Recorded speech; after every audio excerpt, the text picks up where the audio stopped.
यानी उल्लासनगर वासियों को, शहर वासियों को जो टैक्स में पानी का बिल एक साल का 1200 रुपए आता था, उसे 3000 कर दिया है, यानी दुगने से भी ज्यादा तिगना। जो 1800 रुपए आता था, नई जो इमारतें हैं, नए जो कंस्ट्रक्शन हैं, उसमें जो 1800 आता था उसको 6500 का प्रस्तावित किया है, यानी 3 पट से भी ज्यादा, 4 पट, 4 गुना। और जो 3600 का, 3600 का एक साल का आता था, उसे 8000 का प्रस्तावित किया है। उसके पीछे बहुत बड़ा अवैध निर्माण का कार्टेल काम कर रहा है। जो शहर में अवैध निर्माण कर रहा है उसमें अधिकारी वर्ग भी है, उसमें लीगल कंस्ट्रक्शन करने वाले भी है, उसमें बिल्डिंग मटेरियल सप्लाई वाले भी है, उसमें कुछ शहर के चुनिंदा ठेकेदार भी है। इस अवैध निर्माण में अपना करोड़ों अरबों रुपए कमा चुके हैं। उसमें कुछ माजी नगर सेवक भी है, सभी पक्षों के। महालक्ष्मी सेल्स, शिवाजी चौक, उल्लासनगर। उल्लासनगर में इलेक्ट्रॉनिक्स का वन स्टॉप स्टोर, जहां पर आपको मिलती हैं best deals. Air conditioners, air coolers, single and double door refrigerators, LED televisions, semi and fully automatic washing machines, deep freezers and veggie coolers. सबसे बेस्ट डील, सबसे lowest दाम और loan and easy EMI available. Mahalaxmi sales, electronics market, opposite RKD college, Shivaji Chowk, Ulhasnagar 3। For sales contact us on. इस बड़े digital दुनिया में हर business की एक कहानी है जो सुनाई जानी बाकी है। THRM में हम आपके डिजिटल सपनों को हकीकत में बदलते हैं। सोशल मीडिया से लेकर वेबसाइट्स तक, SEO से लेकर गूगल माई बिजनेस तक, हम आपकी ऑनलाइन प्रेजेंस मैनेज करते हैं, वो भी ऐसे प्राइसेस में जो आपकी जेब पर भारी ना पड़े। उल्लासनगर से लेकर फोर्ट मुंबई तक हम आपके डिजिटल सफर में आपका साथ देंगे। हमारे साथ जुड़िए और अपने बिजनेस को डिजिटल युग में फलते फूलते देखिए। THRM डिजिटल मार्केटिंग एजेंसी, जहां से आपका डिजिटल सफर शुरू होता है। टाउन दर्शन न्यूज, समाचार ही नहीं विचार भी।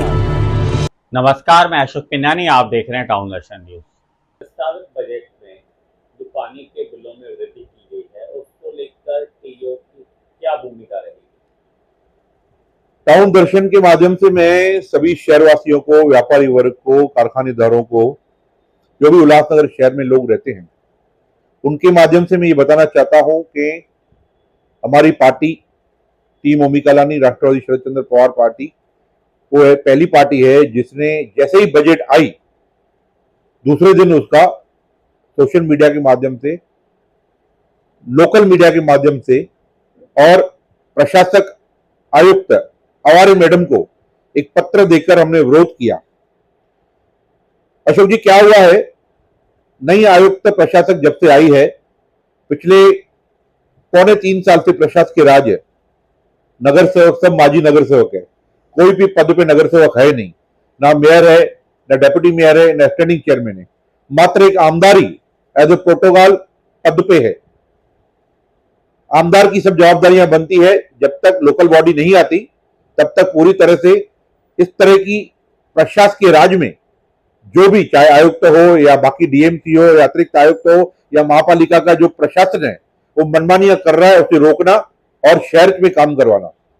और दुर्भाग्य है कहीं ना कहीं उन बातों पे अनदेखी की जा रही है या क्षमता नहीं है, तो ये कार्य हो नहीं रहे। शहर की छोटी मोटी मूलभूत सुविधाओं को से तो उल्लासनगर शहरवासी परेशान है ही, रोड, सड़क, पानी, सफाई से परेशान है, पर प्रशासन की तरफ से जो आए दिन, चाहे वो महाराष्ट्र राज्य सरकार हो जिससे रेडी रेकनर के रेट बढ़ा दिए, सोलापुर के बाद सबसे ज्यादा रेडी रेकनर के रेट उल्लासनगर में बढ़ाए गए, पर कोई सुनवाई नहीं। भवन निर्माताओं को प्रॉपर्टी बेचने लेने में जो दिक्कतें हो रही है, उस पर राष्ट्रवादी शरद चंद्र पवार TOK के हमारे नेताओं ने, अजीत मखीजानी ने, बाकी लोगों ने आवाज उठाया, पर आमदार का इस पे कोई रिप्लाई नहीं आया है।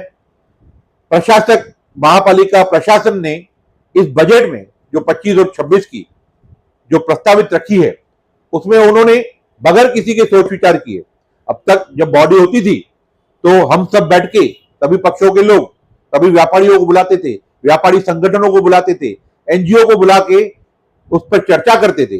पर ये बार बंद AC कमरों में बैठकर महानगर पालिका के प्रशासन ने इस नई प्रस्तावित बजट में पानी के दरों में 3 से 4 से 5 गुना बढ़ोतरी कर दी है। यानी उल्लासनगर वासियों को, शहर वासियों को जो टैक्स में पानी का बिल एक साल का 1200 रुपए आता था, उसे 3000 कर दिया है, यानी दुगने से भी ज्यादा तिगुना। जो 1800 रुपए आता था, नई जो इमारतें हैं, नए जो कंस्ट्रक्शन हैं, उसमें जो 1800 आता था उसको 6500 का प्रस्तावित किया है, यानी 3 पट से भी ज्यादा, 4 गुना। और जो 3600 का एक साल का आता था, उसे 8000 का प्रस्तावित किया है।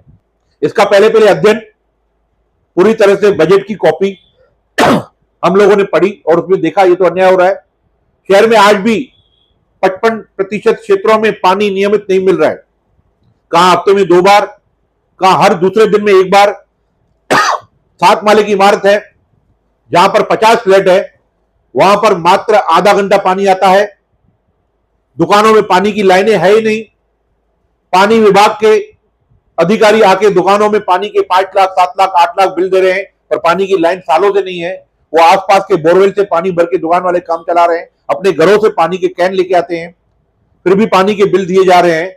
तो 50% से ज्यादा जिस शहर में पानी अभी भी नियमित नहीं मिल रहा है, समय पर नहीं मिल रहा है, हर रोज नहीं मिल रहा है, उसमें प्रशासन द्वारा 4 पट 3 पट पानी के बिल धरना, ये कहां का न्याय है, कहां का इंसाफ है। पर राष्ट्रवादी शरद चंद्र पवार पक्ष, टीम ओमी कालानी और कालानी परिवार और हमसे जुड़े हुए सभी एनजीओ, चाहे फोरम हो, यूटीए हो, फेडरेशन हो, कंफेक्शनरी एसोसिएशन हो, बाकी जितने एसोसिएशन हो, वो हमेशा हम पर विश्वास दिखाती है कि इस तरह के जो भी कार्य होते हैं उसमें हम हमेशा आगे रहते हैं और कालानी स्टाइल में उसका विरोध कर जनता के साथ मिलकर प्रशासन को मनमानियों से रोकते हैं। एक बार फिर से हम लोगों ने ये मुद्दा अपने हाथ में उठाया है। हमने पहले कमिश्नर साहब से मिले, हमारा शिष्टमंडल गया, हमने पत्र दिया, हमने सोशल मीडिया पे इस बात की जानकारी दी, ये इनजस्टिस हो रहा है, ये प्रॉपर नहीं है, पर कहीं भी जू रेंगती हुई नहीं दिखी। जबकि आमदार को ये काम करना चाहिए था, दबाव डालना चाहिए था उच्च स्तरीय नेताओं द्वारा, मुख्यमंत्री द्वारा, वो नहीं हुआ। प्रशासन अपनी मनमानी कर रहा है। तो हमने इसका पूरा विरोध किया है और अल्टीमेटम दिया है प्रशासन को कि आने वाले हफ्ते में अगर ये जो दरें आपने बढ़ाई है, 3 पट 4 पट की है, 1200 रुपए का 3,000, 1800 का 6,500 और 3600 का 8,000, अगर उससे आपने रिवाइज नहीं किया, उसे स्टे नहीं दिया, उसे रोका नहीं, तो राष्ट्रवादी शरद चंद्र पवार पक्ष अपने तरीके से इस प्रशासन का और ये जो नए आके बैठे हुए हैं उनका पूरी तरह से विरोध करेगी, धरने देगी। आम जनता, आम पब्लिक को, आम व्यापारियों को साथ में लेकर हमें उम्मीद है कि जो बंद कमरों में, एसी कमरों में ये बजट बनाई गई है, उस पर फिर से पुनर्विचार होगा। पूरी तरह से जो रेट बढ़ाए गए हैं पानी के बिलों के, पानी पट्टी के, उन्हें रिवाइज किया जाएगा, वरना आने वाले हफ्ते में ये शहर एक अलग आंदोलन कालानी परिवार की तरफ से, टीम ओमी कालानी की तरफ से देखा जाएगा। हमारी जिला अध्यक्ष पंचम ओमी कालानी के मार्गदर्शन में, ओमी कालानी के मार्गदर्शन में हम जितने भी विभाग के अधिकारी है उनको रास्ता रोको करेंगे, उनके गाड़ियों का घेराव करेंगे, वो जहां भी शहर में, कल्याण में, अंबरनाथ में आसपास रहते हैं उनके घरों के बाहर धरने देंगे और पूरी तरह से बाकी काम जो उनकी वसूली चल रही है, जो उनकी मनमानी चल रही है, जो उनका पाप राज समझ के उल्लासनगर में राज चल रहा है, उसे पूरी तरफ से रोक लगाई जाएगी। प्रॉपर्टी टैक्स में जो बदलाव किया गया है, जिसका विपरीत प्रभाव उल्लासनगर के नागरिकों पर पड़ सकता है, क्या है पूरा मामला? देखिए, हमने भी सुना है वाया मीडिया इस चीज को। एक ठहराव जब महानगर पालिका अस्तित्व में था तब हमने पास करके गवर्नमेंट को भेजा था कि जो भी रेंटल प्रॉपर्टियां है उसमें 73%, अब वो 70% रेंटल प्रॉपर्टियों के ऊपर टैक्स महापालिका को देनी पड़ती थी। लोग देते नहीं है, 70% कौन देगा? 100 रुपए आपको मिलेगा और 70 रुपए आप महापालिका को दोगे, कभी नहीं होगा। तो उस पर क्या होता था, 2-2 एग्रीमेंटें बनती थी, डमी एग्रीमेंट बनते थे, कारपोरेशन में एक दिखाने की एक, लेने की एक। उससे क्या होता था, जो भी मल्टीनेशनल बड़ी बड़ी कंपनियां हैं, McDonald, Domino's, ATM tower, mobile tower, उनको इस बात का फायदा मिलता था। तो 2016-17 में हमने एक ठहराव बना के यहां से भेजा था गवर्नमेंट को कि सब सामान्य जो भी रेंटल प्रॉपर्टी है उनको एक यूनिवर्सल टैक्स कंबाइंड टैक्स, एक ही टैक्स जाए, वो 30% हो, 25% हो, 40% हो, ऐसा ठहराव हमने करके भेजा था। दुर्भाग्य से कोविड आ गया, महानगर पालिका का कार्यकाल खत्म हुआ, प्रशासकीय राज आ गया, उसमें किसी ने भी जिसे बागडोर करनी थी, जो पदों पे बैठे थे आमदार, उन्होंने की नहीं। अभी प्रशासन ने उन्हें गवर्नमेंट मान्यता के लिए भेजा है, हम देखें उसका मसौदा क्या आ रहा है, उसका जो नोटिफिकेशन क्या आ रहा है। अगर वो टैक्स इस शहर के ऊपर समझो लागू होती है तो काफी सारे लोगों का उस पर फायदा होगा जो टैक्सेस रेंटल नहीं दिखा रहे हैं, जिससे महानगर पालिका का रेवेन्यू भी बढ़ेगा, चोरियां भी कम होगी, और जो मल्टीनेशनल कंपनियां शहर में आ रही है, स्टोर्स खोल रही है, बिजनेस करी, व्यापार करी, ये उनके ऊपर लोड है। फिर भी इस पे स्पष्टता, वो जो नोटिफिकेशन है वो आ जाए, उसके बाद हम दे पाएंगे। उल्लासनगर महानगर पालिका में पहले एक प्रस्ताव पास किया गया था 18 फुट हाइट का।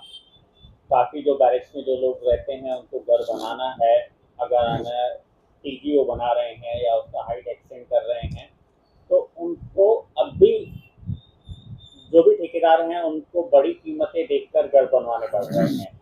अगर 18 फुट का प्रस्ताव पास हो जाता है तो वो शहर के आम नागरिकों के लिए हित में होगा, उसको लेकर टीओके की क्या भूमिका रहेगी?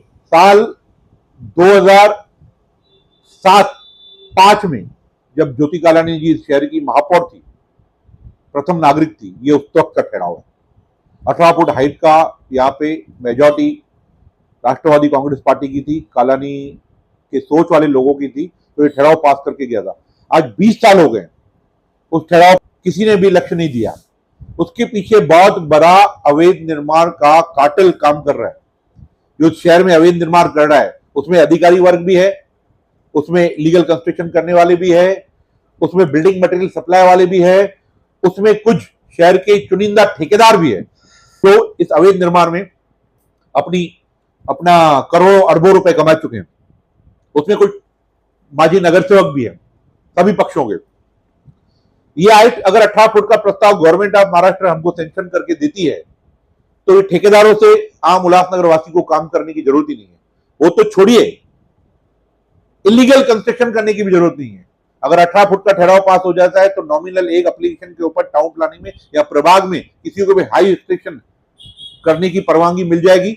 18 फुट बहुत बड़ा हाइट होती है, जो अपने हिसाब से 12 फुट, 13 फुट, 14 फुट, 18 फुट तक ले जा सकता है। उसके लिए कोई प्लान पास करने की जरूरत नहीं है, कोई एक्स्ट्रा पैसा भरने की जरूरत नहीं है। ये ठहराव नहीं लाने का कारण ये है कि शहर में अवैध निर्माण चलता रहे, टीजी, टेयर गेडर, आरसीसी, इलीगल कंस्ट्रक्शन चलती रहे, और एक बहुत बड़ा कार्टेल या एक अवैध निर्माण माफिया इसके पीछे काम कर रहा है, जो ये ठहराव नहीं ले रहा है।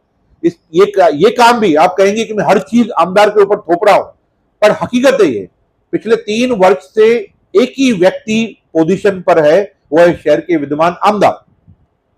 ये काम जो भी रुके हुए हैं, प्रशासन अगर नहीं कर रहा है तो आमदार को इस पे आवाज उठानी चाहिए। आमदार को दबाव तंत्र लाकर प्रशासन से ये काम लेने चाहिए जो दुर्भाग्यपूर्ण नहीं हो रहा है, जिसका खामियाजा इस शहर की आम जनता को मिल रहा है, चाहे वो अवैध निर्माण के माध्यम से हो, टीजी, टेयर गेडर के माध्यम से हो, पानी की बिलों की बढ़ोतरी के माध्यम से हो, या जो रेडिनेक्टार के गवर्नमेंट ऑफ महाराष्ट्र ने रेट प्रोड्यूस किए उसके माध्यम से हो, सड़कों की खस्ताहाल के माध्यम से हो, गंदगी के माध्यम से हो, ट्रैफिक के माध्यम से हो। शहर का हाल बेहाल है, बुरा है। उसका कारण एक ही है, जो आज पद पर है वो कार्य नहीं कर रहे हैं, बाकी तो प्रशासन राज चल रहा है। आप पूरा दोष विधायक कुमार एलानी पर डाल रहे हैं, कहीं न कहीं विपक्ष भी कमजोर है, ये आपको नजर नहीं आ रहा है? अशोक जी, आपने और इस शहर ने वो कार्यकाल भी देखा है जब राष्ट्रवादी शरद चंद्र पवार हो या उस वक्त की राष्ट्रवादी हो, टीम ओमी कालानी हो, कालानी परिवार के विपक्ष में थे, हम विरोध में थे, पर हाउस चलता था, हाउस वहां पे अस्तित्व में था। हमें 1 महीने में 1 महासभा मिलती थी, 2 या 3 हमें स्टैंडिंग मीटिंगें मिल जाती थी स्थायी समिति की, और महानगर पालिका में हम सबके दालन थे, चाहे वो गठनेता हो चाहे विरोधी पक्ष नेता हो। अधिकारी हमसे डरते थे क्योंकि उन्हें पता था कि हर महीने इनको अकाउंटेबिलिटी महासभा में देनी है। मनोज लासी चिल्लाएगा, बेंच के ऊपर खड़ा हो जाएगा तो जवाब देना पड़ेगा, नहीं तो मीडिया उसके ऊपर लिखेगी।